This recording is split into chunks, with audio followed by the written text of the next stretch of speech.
नमस्कार, मैं दुर्गेश्वर कैवर्त स्वागत करता हूं अपने इस YouTube चैनल पे। आज हम पढ़ेंगे जमाबंदी पत्रक B1। B1 एक प्रमुख सहायक क्षेत्र अभिलेख है। जमाबंदी को किस्तबंदी, खतौनी, आसामीवार भी कहते हैं। यह पत्रक होता क्या है? तो जैसे ही हम गिरदावरी करते हैं तो भूमि से सरकार को कितना भू राजस्व वसूल करना है, कितना वसूली हुआ है और कितना बकाया है, इस सारा डाटा इस पत्रक में रहता है। बेसिकली भू राजस्व वसूली के लिए इस पत्रक का उपयोग होता है। क्लियर है? यह पत्रक खसरा 5 साला के आधार पर तैयार किया जाता है।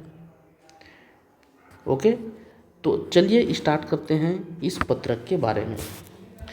यह पत्रक, ये जो सिलेबस है, नियमावली में भी है और तरतीब में B1 भरने के लिए भी आता है, तो ध्यान से देखिए।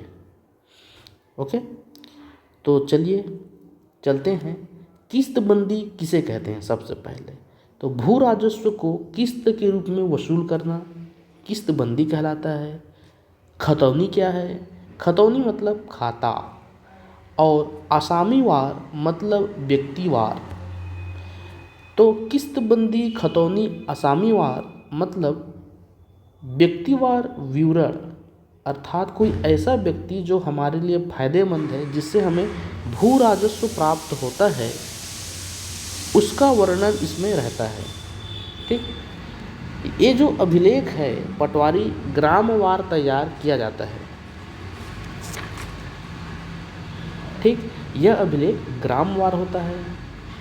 ये जो अभिलेख है यह प्रतिवर्ष तैयार किया जाता है। कब तैयार किया जाता है? तो यह अभिलेख B1 जो लिखने का रीति है, यह 1 अक्टूबर से प्रारंभ होता है। 1 अक्टूबर अर्थात राजस्व वर्ष से प्रारंभ होता है। क्लियर है? यह अभिलेख खसरा के आधार पर तैयार किया जाता है। खसरा के खाना क्रमांक 1 से 8 के अनुसार B1 का 1 से 8 तक को भरा जाता है 15 दिसंबर तक। अर्थात 15 दिसंबर तक आप B1 के खाना 1 से 8 तक को भरेंगे। किसके आधार पर? खसरा के आधार पर। ओके, खसरा के आधार पर 1 से 8 तक को भर लिए। उसके बाद पहला खाना में आता है क्रमांक, उसके बाद आता है खातेदार का नाम। तो जमाबंदी में खाता क्रमांक को बढ़ते क्रम में खातेदार का नाम देवनागरी के अनुसार लिखे जाने का प्रावधान है। अर्थात खाता के धारक का नाम देवनागरी भाषा के वर्ण क्रमानुसार जमाए जाएंगे। ठीक, यदि एक ही व्यक्ति के द्वारा एक ही ग्राम में एक से अधिक धारणाधिकार में भूमि धारण की जाती है, तो प्रत्येक धारणाधिकार के अंतर्गत धारित भूमि के संबंध में पृथक पृथक खाना बनाने का प्रावधान है। धारणाधिकार 4 प्रकार का होता है: भूमि स्वामी, शासकीय पट्टेदार, ग्राम नौकर और भूदान धारक। भूमि स्वामी भू राजस्व अदा करता है। शासकीय पट्टेदार सरकार को लगान देता है। ग्राम नौकर यह लगान मुक्त भूमि होता है और भूदान धारक यह भू राजस्व देता है। क्लियर है? तो ये जो रहेगा, मान लो कोई भूमि स्वामी या कोई व्यक्ति है जो चारों प्रकार के धारणाधिकार में भूमि धारक करते हैं, तो उस व्यक्ति के 4 खाता बनेंगे। पृथक पृथक खाता बनाना है। क्लियर है? और यदि उसी व्यक्ति का भूमि स्वामी हक में कोई गैर कृषि भूमि हो तो उसके लिए अलग खाता बनेगा। मान लीजिए व्युत्पन्न के द्वारा आवासीय प्रयोजन या व्यावसायिक प्रयोजन के लिए कोई भूमि व्युत्पन्न किया है, तो इनका भी खाता अलग अलग बनेगा। कैसे बनेगा? तो सबसे पहले भूमि स्वामी के कृषि भूमि को लिखना है, फिर शासकीय पट्टेदार है यदि व्यक्ति उसको, एक ही व्यक्ति ना, यदि ग्राम नौकर है उसको, फिर भू धारक है उसको, उसके बाद आवासीय प्रयोजन, फिर व्यावसायिक प्रयोजन को। ठीक, इस प्रकार एक व्यक्ति के अंदर यदि भिन्न भिन्न धारणाधिकार के अंतर्गत धारण भूमि है तो उसका पृथक पृथक खाना इस प्रकार बनेगा। तो देवनागरी भाषा के वर्ण क्रमानुसार हमको सारे खसरा नंबर के नाम को जमा लेना है, उसके बाद खाता को इस प्रकार लिखना है। B1 में कुल 23 खाना होता है, टोटल खाना कितना होता है? 23 होता है। B1 के खाना 23 में किसी खातेदार के बकाया भू राजस्व की वसूली हेतु तहसीलदार के द्वारा जारी किए गए कुर्की वारंट का उल्लेख होता है। यदि तहसीलदार ने भू राजस्व की वसूली के लिए कुर्क किया हो तो उसका वारंट का उल्लेख यहाँ पर होना चाहिए। ओके। और ऐसे ग्राम जहाँ आबादी क्षेत्र का नक्शा तैयार कर लिया गया हो वहाँ पर B1 में आबादी क्षेत्रफल के ब्यौरे 3 उपशीर्षक में प्रविष्ट होता है। और 3 उपशीर्षक कौन है मैं आगे बताऊंगा। ठीक है, अभी इतने ध्यान रखिए। अगला है ऐसे व्यक्ति का नाम जिसका शासकीय भूमि पर बेजा कब्जा हो, आबादी क्षेत्र की प्रविष्टि के बाद अभिलेखित करते हैं। यानी यदि कोई व्यक्ति शासकीय भूमि पर बेजा कब्जा कर दिया गया है तो आबादी के बाद उसका उल्लेख हम करते हैं। क्लियर है? अब देखिए कैसे होता है जमाबंदी में और क्या क्या पॉइंट है। तो और क्या पॉइंट है? तो B1 में वर्ष की समाप्ति के पश्चात होने वाली वसूलियों का विवरण हेतु खाने दिए होते हैं। जैसे बताया B1 में क्या क्या खाना होता है। B1 में रहेगा आपका खाते का क्रमांक, खाते धारक का नाम, कितना क्षेत्रफल धारण किया है, कितने खसरा नंबर धारण किया है, कितना उसका भू राजस्व बनता है, कितना उससे वसूली हुआ है, कितना जमा हुआ है और कितना बाकी हुआ है, ये सारे डिटेल्स रहते हैं। तो B1 में वर्ष की समाप्ति के पश्चात होने वाली वसूलियों का विवरण हेतु खाने होते हैं। B1 में एक ही भूमि स्वारा, ये तो हो गया है। ठीक है, अब देखिए B1 में मारूसी काश्तकार का नाम भूमि स्वामी के नाम के नीचे दर्ज किया जाता है। ठीक, भूमि स्वामी रहेगा, उसके नीचे मारूसी किस्तक का नाम दर्ज रहेगा। और क्या है, यदि कोई भूमि स्वामी है उसके पट्टेदार या मारूसी काश्तकार की उप पट्टेदार हैं, यानी पट्टा और उप पट्टेदार का नाम कहाँ पर अंकित होगा इसमें B1 में?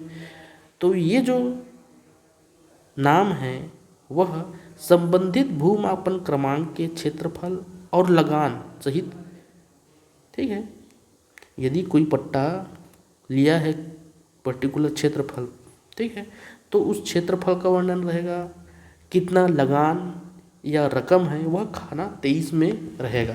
तो खाना 23 में क्या क्या रहेगा? जो भी व्युत्पन्न या नामांतरण हुआ है उसका उल्लेख रहेगा खाना 23 में। खाना 23 में और क्या रहेगा? तो भू राजस्व की वसूली हेतु कुर्क किया रहेगा उसका वारंट रहेगा।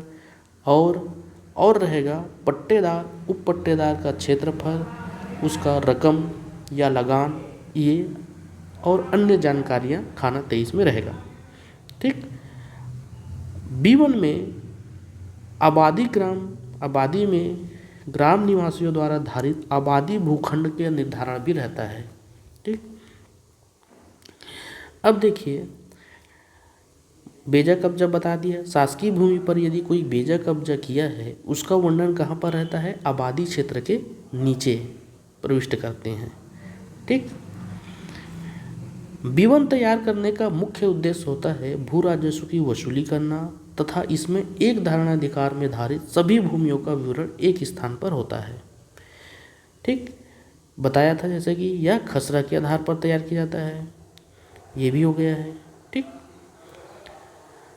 अब देखिए B1 को भरा कैसे जाता है, B1 की जो खाना है उसको भरते कैसे हैं।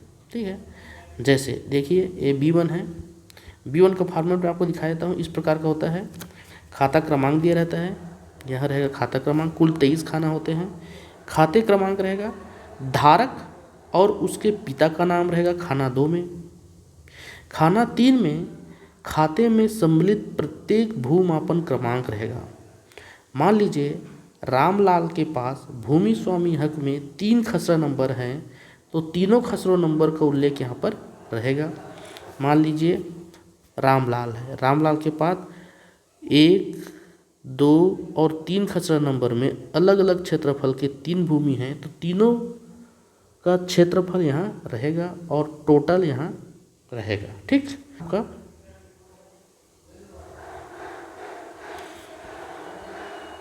क्षेत्रफल। अब है चालू मांग और बकाया। अच्छा, यहाँ पर मैं आपको बता दिया था कि धारक और उसके धारक का नाम जो है कि कैसे रहेगा, तो देवनागरी भाषा के वर्ण क्रमानुसार जमाए जाएंगे। ठीक है, और उसका क्रम क्या रहेगा, धारणाधिकार के लिए पृथक पृथक, धारणाधिकार के लिए पृथक पृथक खाने होंगे। जैसे मान लो रामलाल है, वह भूमि स्वामी भी है, शासकीय पट्टेदार भी है, ग्राम कर्मचारी भी है, भूदान धारक भी है, और उसके पास कृषि भिन्न भूमि भी है, यानी 5 प्रकार की भूमि है। तो भूमि स्वामी पहले लिखेंगे, भूमि स्वामी के हक में जितना भूमि है उसको, फिर शासकीय पट्टेदार के अंतर्गत, फिर ग्राम कर्मचारी के अंतर्गत, फिर भूदान धारक के अंतर्गत, फिर गैर कृषि भूमि अर्थात जो व्यापारिक भूमि रहेगा उसका उल्लेख रहेगा। क्रम से ऐसा जमाना है। ठीक है, उसके बाद क्या करना है, उसके बाद करना है आपको, ये देखिए ये जमा दिए, योग कर लेना है। ठीक है, सारे नाम को लिख लिए, फिर योग कर लेंगे। भूमि स्वामी कृषि के अंतर्गत और गैर कृषि के अंतर्गत, फिर शासकीय पट्टेदार का योग, फिर ग्राम कर्मचारी का, फिर भूदान धारक का।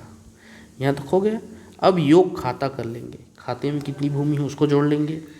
उसके बाद आबादी क्षेत्र को जोड़ेंगे। आबादी क्षेत्र में होता क्या है कि आबादी क्षेत्र में 3 उपशीर्षकों में आबादी क्षेत्र की गणना की जाती है। पहला है ऐसे काश्तकारों या अन्य द्वारा कब्जे में लिया गया आबादी क्षेत्र जो भू राजस्व के भुगतान के दायी न हों। दूसरा, ऐसे काश्तकारों द्वारा कब्जे में लिया गया आबादी क्षेत्र जो भू राजस्व के भुगतान के दायी हों। तीसरा, कब्जे में न लिया गया आबादी क्षेत्र। ओके, इन 3 उपशीर्षक के अंतर्गत आबादी क्षेत्र को हम लोग लिखेंगे। फिर योग आबादी कर देंगे। यह योग संपूर्ण आबादी क्षेत्र को दर्शाता है। क्लियर है। अब ध्यान देने वाली बात यह है, ठीक है, यानी यहाँ हो क्या रहा है, कब्जे में लिया गया आबादी क्षेत्र और कब्जे में न लिया गया आबादी क्षेत्र यहाँ हम दर्शा रहे हैं। अब मान लीजिए यदि आबादी क्षेत्र का न तो नक्शा बनाया गया हो और न ही उसका भू राजस्व निर्धारण हुआ हो, तब क्या करेंगे, तब इन दोनों उपशीर्षक को लिखने की आवश्यकता नहीं है अलग अलग से, केवल एक उपशीर्षक दे देंगे। यहाँ पर क्या, केवल कब्जे का आबादी क्षेत्र ही दिया जाएगा। इन दोनों की जगह कब्जे का आबादी क्षेत्र और कब्जे में ना लिया गया आबादी क्षेत्र। ठीक, यदि नक्शा और उसका निर्धारण नहीं हुआ है तो। ठीक है, सॉरी। अब चलते हैं आगे। फिर देख लीजिए योग खाता प्लस आबादी भूमि यहाँ गोसारा हो जाएगा। अब देखिए यदि किसी व्यक्ति ने शासकीय भूमि पर कब्जा कर लिया है तो आबादी, ये जो आबादी हो गया, उसके नीचे बेजा कब्जा करने वाले का नाम यहाँ लिखेंगे। ठीक है, उस व्यक्ति का नाम जिसका शासकीय भूमि पर बेजा कब्जा हो आबादी क्षेत्र की प्रविष्टियों के पश्चात लिखा जाना चाहिए। यहाँ तक क्लियर है। तो ये हो गया आपका B1 का बेजा कब्जे वाले का नाम। फिर गैर खाते भूमि का वर्णन रहेगा। इसके अंतर्गत यहाँ आबादी भी रहेगा। आबादी फिर से रहेगा। आबादी, अमरई, बड़े झाड़ के जंगल, झुग्गी झोपड़ी, पानी के नीचे, पहाड़, चट्टान, सड़क, इमारत वगैरह, इस उपशीर्षक के अंतर्गत सारा डिटेल यहाँ हम फिलअप करेंगे। फिर गैर खाता की भूमि का योग यहाँ कर देंगे। ओके, खाते की भूमि हो गया, आबादी हो गया, गैर खाते की भूमि हो गया, कुल भौगोलिक क्षेत्रफल। यहाँ जितना भौगोलिक क्षेत्रफल है उसका योग करेंगे, जैसे खाते की भूमि, आबादी भूमि और गैर खाते की भूमि। ध्यान रखिए आबादी यहाँ 2 बार आ जा रहा है, गैर खाते में भी आबादी आ रहा है और आबादी हम यहाँ जोड़ रहे हैं। तो ठीक है, तो यहाँ ध्यान रखना है कि एक ही बार आबादी को कंसिडर करना है, 2 बार नहीं। ठीक, तो खाते की भूमि, आबादी भूमि और गैर खाते की भूमि, इस प्रकार योग हो जाएगा। क्लियर है? तो इस प्रकार हम B1 को भर सकेंगे। देखिए कुछ कुछ पॉइंट और है जिसको बता देता हूँ कि मौरूसी कृषक का नाम भूमि स्वामी के नाम के नीचे दर्ज करना है लगान सहित। पट्टेदार उप पट्टेदार का नाम, क्षेत्रफल, लगान और रकम के साथ खाना 23 में दर्ज करना है। और खाना 23 में किसी खातेदार के बकाया भू राजस्व की वसूली हेतु तहसील के द्वारा जारी कुर्क वारंट भी रहेगा। ठीक, यह 1 अक्टूबर से भराना चालू होता है और 15 मार्च तक, 1 अक्टूबर से भराना चालू होता है और 15 अप्रैल तक यह जमा हो जाना चाहिए। ठीक है, तो उसके बाद यदि कोई इसमें दुरुस्ती करना होता है तो उसको हम लाल स्याही से करते हैं, लाल स्याही से मेंशन करते हैं। ठीक है, इसको ध्यान रखना है। 1 अक्टूबर से यह B1 लिखना प्रारंभ होता है और जो राजस्व जमा है, भू राजस्व जमा कोषागार में, वह 15 अप्रैल तक हो जाना चाहिए। ठीक है, इसमें जो भी दुरुस्ती होगा वह लाल स्याही से होता है। ठीक, अब देखिए ये है आपका B1। जैसे कि बताया, खाना नंबर 1 खाता क्रमांक, खाता नंबर 2 खातेधारक का नाम, खाना 3 और 4 में खाते के ब्यौरे रहेगा। खाता के ब्यौरे के अंतर्गत प्रत्येक भूमापन क्रमांक और उसका क्षेत्रफल यहाँ रहेगा। 5 से लेकर 8 तक चालू मांग और बकाया रहता है। 5 से लेकर 8 तक चालू मांग और बकाया रहता है। इसके अंतर्गत पिछला बकाया कितना है, पहला किस्त, दूसरा किस्त और उसका योग। ठीक, 6वां में भू राजस्व रहेगा कि बकाया कितना है, पहला किस्त का भू राजस्व, दूसरा किस्त का भू राजस्व, योग। ठीक, अबवाब रहेगा, अबवाब इसको उपकर भी कहते हैं। ठीक, 8वां में योग रहेगा। ये हो गया चालू मांग और बकाया 5 से 8 तक। ओके, अब 9 से 13 तक वसूलिया रहेगा। ये तो भू राजस्व निर्धारण हो गया। अब उसका वसूली, तो वसूली किससे करेंगे, तो यहाँ पर रहेगा भू राजस्व देने वाले व्यक्ति का नाम, यदि भूमि स्वामी है तो उसका नाम रहेगा, कब जमा किया वो दिनांक, कितना भू राजस्व जमा किया, अबवाब कितना किया और योग कितना किया। तो इस प्रकार 9 से 13 तक वसूलिया का वर्णन रहता है।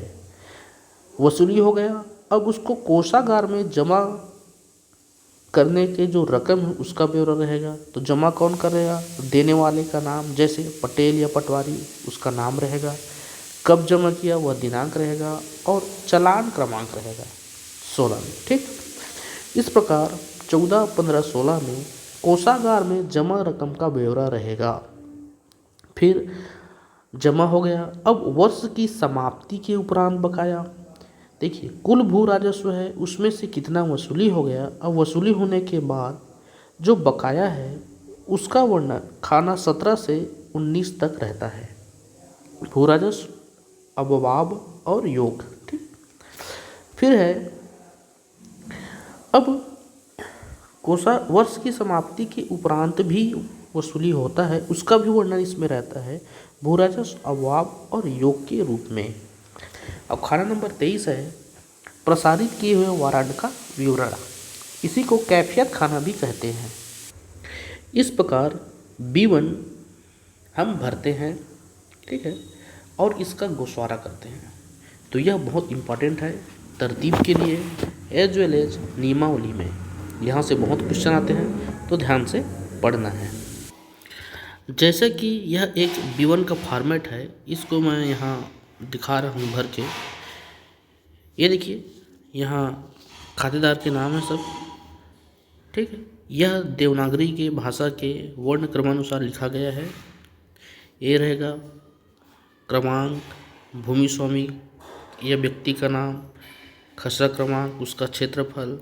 यह रहेगा किस्त के ब्यौरे, जैसे पहला में बकाया डेश है, कुल भू राजस्व 4 है तो 50-50%, यदि क्वेश्चन में दिया है तो 2 रुपया 2 रुपया, अब आप डेश, फिर कुल योग, फिर भुगतान करने वाले व्यक्ति का नाम अर्जुन, कब जमा किया 19/3 को, ठीक है।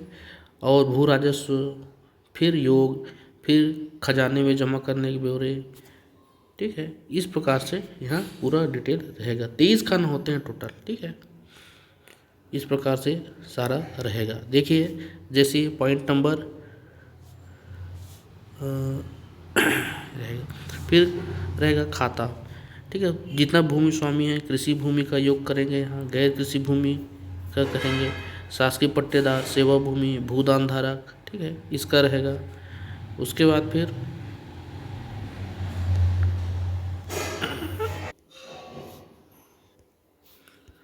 फिर योग खाता का रहेगा, फिर आबादी का रहेगा। आबादी में जो भू राजस्व देते हैं, जो भू राजस्व नहीं देते, अन्य आबादी क्षेत्र, उसका वर्णन रहेगा। फिर योग आबादी रहेगा, फिर खाता और आबादी का योग रहेगा यहाँ पर, ठीक है। मैं फिलअप नहीं किया हो, इसको पूरा फिलअप करना रहता है। फिर गैर खाता का रहेगा, सॉरी यहाँ रहेगा एक और रहेगा अतिक्रमण क्षेत्र, ठीक है। यदि शासकीय भूमि पर किसी ने अतिक्रमण किया है उसका वर्णन भी यहाँ रहेगा, यदि किया है तो, ठीक है। और फिर गैर खाता का रहेगा। गैर खाता में आबादी, अमराई, बड़े झाड़, छोटे झाड़, पानी के नीचे, पहाड़, चट्टान, इमारत, सड़क, उसका वर्णन रहेगा। फिर टोटल रहेगा यहाँ गैर खाते का। उसके बाद रहेगा योग खाता और गैर खाता और आबादी, यानी संपूर्ण भौगोलिक क्षेत्रफल यहाँ रहेगा। इस प्रकार से हमें B1 को भरना है। ओके, आई थिंक आपको पूरा B1 समझ में आ गया होगा, ठीक है। यह आपको नियमावली और तरतीब में काम आ सकता है, तो एक बार देख सकते हैं। Thank you very much, thanks for listening, धन्यवाद।